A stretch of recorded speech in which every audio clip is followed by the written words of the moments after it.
Hello and welcome to Palace Weekly. I am your host, Mark Francis. There are many ways to enter a room. You can walk in quietly, you can make a grand entrance, or if you're Meghan Markle, you can have someone announce your presence, even when you appear to be the only other person there. Harper's Bazaar writer Caitlin Greenwich described arriving at a friend's Upper East Side home to interview the Duchess, noting, "When I enter, the house manager announces Meghan, Duchess of Sussex, even though we appear to be the only other two people in the house." That single line has prompted a firestorm. One user on X asked, "Wait, is this a direct quote from the interview?" Others accused Meghan of clinging to her title, with one comment reading, "Didn't she say in the Oprah interview that titles meant nothing to her?" Royal commentator Richard Fitzwilliams told the Daily Mail, "I have often felt that Meghan took too hard Oscar Wilde's dictum, 'To love oneself is the beginning of a lifetime's romance.'" He argued the exchange would make a wonderful skit in the South Park series, adding that it speaks volumes about the importance Meghan attaches to her royal status. Fitzwilliams noted that the etiquette dictates the visitor should be announced to the royal, not the other way round, so this breaks protocol. It also makes it look silly. He referenced the 2012 Olympics opening ceremony, saying, "Someone is obviously announced when, say, James Bond arrives to escort Queen Elizabeth to the Olympics. He is announced as, 'Mr. Bond, Your Majesty,' and then he enters." Perhaps the most direct criticism came from Kristen Fleming, writing for the New York Post under the headline, "Meghan Markle has risen to truly comic levels of self-importance in her ridiculous Harper's Bazaar interview." Fleming wrote, "You seriously can't just open the door yourself? Maybe give your friends help the day off?" The scene immediately conjures up the old Saturday Night Live sketch in which Garrett Morris, playing a crier at a Victorian-era ball, announces the arrival of Lord and Lady Douchebag. The interview also drew attention to Meghan's confirmation that she personally initiated contact to appear at Balenciaga's Paris Fashion Week show. Reports have suggested Prince Harry was uneasy about Meghan attending without a formal invitation, citing concerns over security and the optics of an unannounced appearance. In The Royalist, Tom Sykes suggests Meghan's frantic insistence on the title of Duchess is an attempt to imprint her family's royal connections on the public before their inevitable removal. He writes, "Meghan's strategy is to use the titles more, not less, across the private, commercial and PR planes of her existence to try and imprint them on the public mind." Meanwhile, the fallout from Kris Jenner's birthday party continues. According to Heat World, Kris and Kim now feel the former royals still see themselves as somewhat superior to the grafters of Tinseltown, and the request for candid photos to be taken down is something Kris cannot let slide. One insider said, "To her it says everything she needs to know about them. She's had plenty of people use her connections in her lifetime. Many more have tried. But she's at a point where that doesn't really happen anymore because as soon as she spots it, she cuts the relationship off and lets all of her influential friends know. So Harry and Meghan should take note of that." We asked our royal insider Deep Crown about this. Usually he isn't very interested in Sussex gossip, but we did get a reaction. One has to marvel at the extraordinary naivete, or perhaps its calculated audacity, of imagining that an event hosted by Kris Jenner would somehow qualify as an intimate camera-shy affair. The woman has built an empire on the strategic deployment of imagery. Did they suppose the photographers were there for Mr. Bezos's private scrapbook? An insider told Closer that Harry felt distinctly out of place at the Bond-themed party. From Harry's perspective, it was surreal to be hanging out with that crowd, and not in a good way. Everyone could see he was like a fish out of water, and found the whole experience awkward. He's got nothing against the Kardashians, but partying with reality stars and influencers isn't what he imagined for his life when he moved to America. Bethany Frankel offered a sharp analysis of the Sussex brand. When she first saw Meghan and Harry in Us Weekly, she texted Meghan's ex-husband, Trevor Engelson, to confirm it was his ex-wife. In their exchange, Frankel asked, "Do you think she'll close?" To which Engelson immediately responded, "Oh, she'll close." Frankel emphasized their strategic missteps, stating they tried to put 50 pounds of shit in a 5-pound bag, attempting to simultaneously tell multiple conflicting narratives: victimhood, triumph, freedom, exile, glamour, humanitarianism, privacy, exposure. She pointed out the absence of expected high-profile support. I don't know what happened to Amal and George. Where are the Beckhams? The Obamas should have been their people. Regarding the Kardashian party photos, Frankel offered this observation. They couldn't resist the temptation of going, but also wanted to resist the temptation of showing. You can't ride two horses at the same time. Questions have also been raised over whether the Duchess retained items from a past magazine shoot. Meghan appears in an emerald green galvan gown in a new Netflix promotional clip, the same dress she wore during a 2022 Variety photo shoot that journalist Vanessa Griogardis has claimed was not returned. Griogardis expressed surprise at the allegation, saying, "What's shocking is that somebody who is living in a $15 million plus mansion in Montecito, who's just had $100 million deals, would care enough to take home some jewelry and clothes from a photo shoot that she can clearly afford." Meghan faced fresh criticism after releasing the trailer for her Netflix Christmas special at the same time the Prince and Princess of Wales were attending the Royal Variety performance. In The Telegraph, Judith Woods writes, "Right on cue, as the Prince and Princess of Wales made their glittering entrance at the Royal Variety show, Meghan, Duchess of Montecito, frantically attempted to upstage them with a bizarre tradwife routine worthy of Stepford."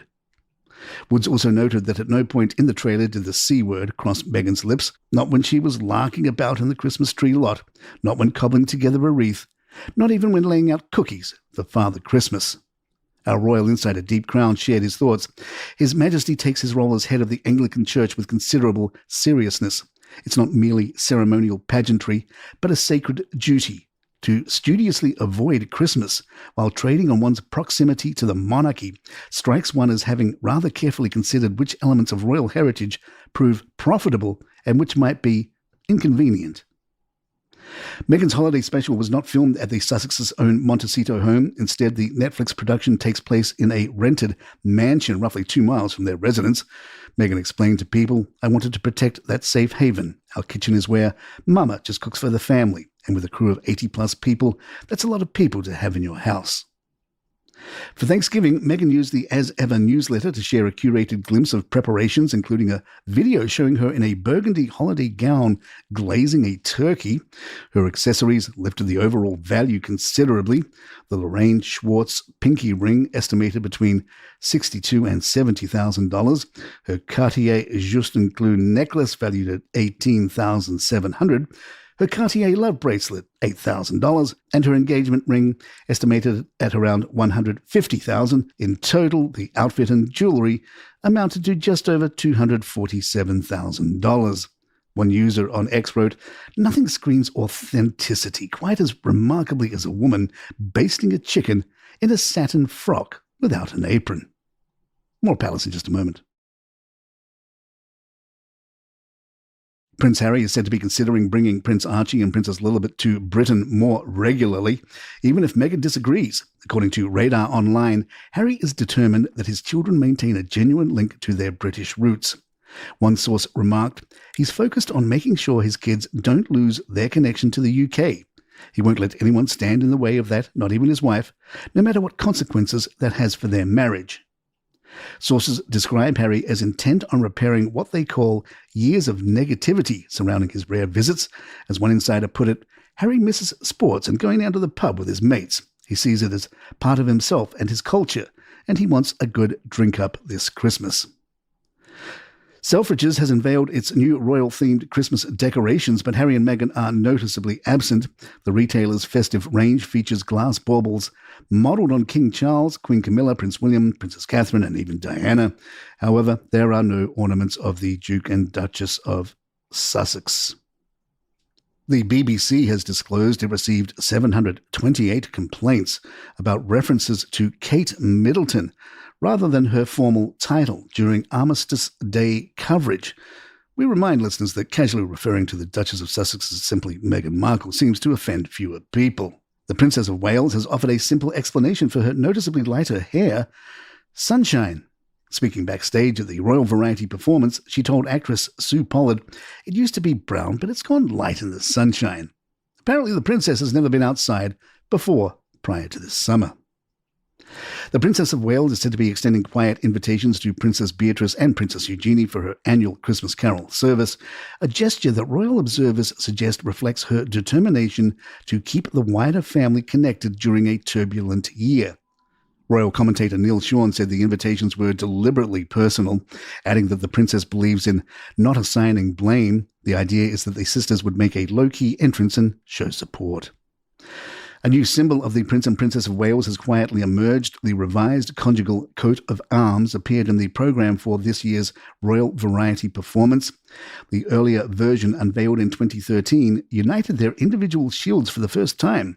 The updated design reflects their positions as Prince and Princess of Wales, including the Prince of Wales' feathers, the coronet of a prince and peer, and the traditional motto, Ich dien, German for I serve. The Princess of Wales issued a deeply personal appeal to mark the start of Addiction Awareness Week, urging the public to reconsider assumptions about dependency. She said, "Addiction is not a choice or a personal failing, but a complex mental health condition that should be met with empathy and support. The stigma surrounding those who face addiction allows it to thrive behind closed doors, impacting families and communities and ultimately ruining lives." Roman Kemp revealed that his friendship with the princess led to an unexpectedly homely afternoon when she visited his parents' home. "So my mum raced out and got a load of nice things in, and suddenly the future queen is having tea and biscuits with her and my dad," Roman told The Sun. He recalled that the princess immediately noticed the relaxed atmosphere and offered to take her shoes off. "It was surreal. Somehow you never expect to see a member of the royal family in their socks." The visit ended with a small gift, a bottle of the apple juice the Kemps press in their garden. A note arrived from the princess thanking the family and adding that Prince George loved the juice and is there any chance of more? Andrew Mountbatten Windsor reportedly has not responded to a request from members of the United States Congress to testify about his association with Jeffrey Epstein. Democratic lawmakers had written to him on November 6, asking for a reply by November 20th. Sources told The Telegraph that no response had been received. Under U.S. law, Congress cannot compel testimony from foreign nationals living overseas. Insiders insist Andrew's lifestyle is very much still intact. One source told Closer, "Andrew is still acting completely entitled. He still wants to be the man of the manor and is insisting on being waited on hand and foot at a great cost to the king's own personal coffers. Every day starts with a fully cooked breakfast prepared by his personal chef and laid out in royal style, with enough to feed a small army, even though most times it's just Andrew eating all alone at the head of his massive table." Andrew being spotted horse riding on the grounds of Windsor Castle did not go over well. One source said, "It's really not a good look. The king won't be happy that his brother has been photographed riding in the grounds of Windsor Castle, which after all is funded by the taxpayer. That move to Sandringham can't come soon enough to get him away from Windsor." More Palace Weekly in just a moment. Prince William is reportedly preparing for a sweeping overhaul of royal titles once he ascends to the throne, with plans to strip prince and princess styles from non-working members of the family. Sources speaking to the Daily Beast claim William will issue new letters patent early in his reign. Those affected will include Prince Harry and Harry's children, Prince Archie and Princess Lilibet. A source close to the situation explained, "William is clear that if you're not working for the crown, you're not carrying the titles. This is about drawing a firm line between public duty and private life." It is believed King William will also scrap what sources call ridiculous and totally outdated traditions. Those elaborate velvet robes worn during ceremonies like Order of the Garter, William finds them ridiculous. Roles like Keeper of the Swans or Yeoman of the Glass Pantry may soon be history. William has reportedly never been comfortable with bowing and curtsying, expected in royal circles, preferring a more natural greeting style. Julie Cleverton, who spent over 3 decades working alongside King Charles, offered a pointed comparison. The current Prince of Wales, unlike his father, is unlikely to work until 2 o'clock in the morning, signing letters which he has personally handwritten. The king has never used a computer in his life, although he can manage a WhatsApp message to a grandson. William is a man of his times and his age. I think it will be much more like a European bicycling monarchy. A royal commentator said it is increasingly unlikely that Prince Louis will ever be styled Duke of York. Richard Fitzwilliams told GB News, "Certain titles are identified with their holders, maybe unfairly. The Duke of York rings alarm bells worldwide. There probably will never be another Duke of York. He compared the situation to the Duke of Windsor title, which became permanently linked to Edward VIII after his abdication. Fake AI-generated videos of the royal family are spreading rapidly online. Clips include bizarre depictions of the late Queen and Princess Diana, ranging from comedy skits to offensive scenarios. Some videos use synthetic voices eerily mimicking the royals' accents, with one fake queen reciting rap lyrics. "Run heavy, but I keep it cocked. Jewels in the pocket, tea kettle locked. Came out the palace, straight to the block." As the year draws to a close, the contrasts have never been sharper. Catherine attends to duty and receives 728 complaints when misnamed. Meghan markets honey while wearing $250,000 in jewellery and wonders why authenticity feels out of reach. William prepares to reshape the monarchy while his father refuses to cede ground. And somewhere in a rented Montecito mansion, a crew of 80 films a woman who wanted privacy, making jam for Netflix. The institution survives by adapting. The question now is whether everyone claiming a place within it understands what adaptation actually requires. And there you have it. If you'd like to email us, our address is thepalaceintrigue@gmail.com. Please follow us on Spotify, Apple, or the app of your choice. Don't forget, Sunday is our big day here. We've got your Palace Weekly. We've got Palace Intrigue Daily. We have Crown and Controversy Season 3. We've got Crown and Controversy Prince Andrew, all with new episodes out today. Check the links in the show notes or search for Crown and Controversy for those series. Lots of stuff. I'm Mark Francis. My thanks to John McDermott. This is Palace Weekly. Good times.